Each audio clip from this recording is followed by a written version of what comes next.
Pleasure right now to be joined by former UFC heavyweight champion and light heavyweight champion Daniel Cormier. DC, thanks so much for your time on Fox Sports Australia. All good, man. Thank you for having me. No problem.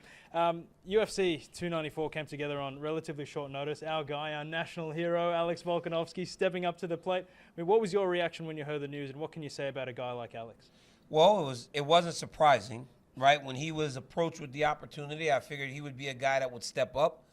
And when you think of athletes that could step up in this type of situation, Alexander Volkanovski is one of those guys, right? He's one of those guys that's always in shape. And even after he beat Yair Rodriguez over the summer, he said he would be here in Abu Dhabi and ready in case something happened.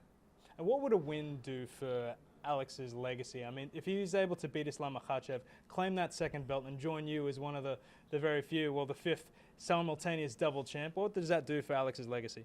I mean, to beat Islam under ideal circumstances would make his legacy jump, right? And that's something that really doesn't need to be bolstered because of all the things that he's done to this point.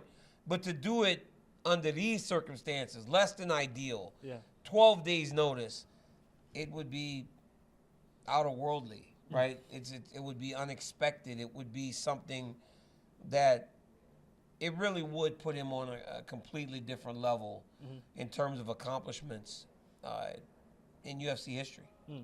Islam Makhachev is a friend and teammate of yours, or former teammate of yours. What do you think he would have learned from that first fight back in February? Just how good Alexander Volkanovski is, right? Because there were times in the build where I interviewed them both, and it was almost like Islam was dismissive of who Volk was. I interviewed him yesterday for my YouTube channel, and he was much more aware.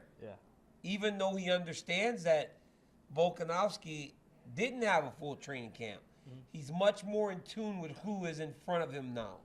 You know, before it was jokes about there's no wrestling in Australia. To now, it's this guy's tough everywhere. I recognize the challenge ahead of me. Daniel Cormier, we can't wait to see them take on that challenge this weekend. Thanks so much for your time on Fox. My man, I appreciate it, as always.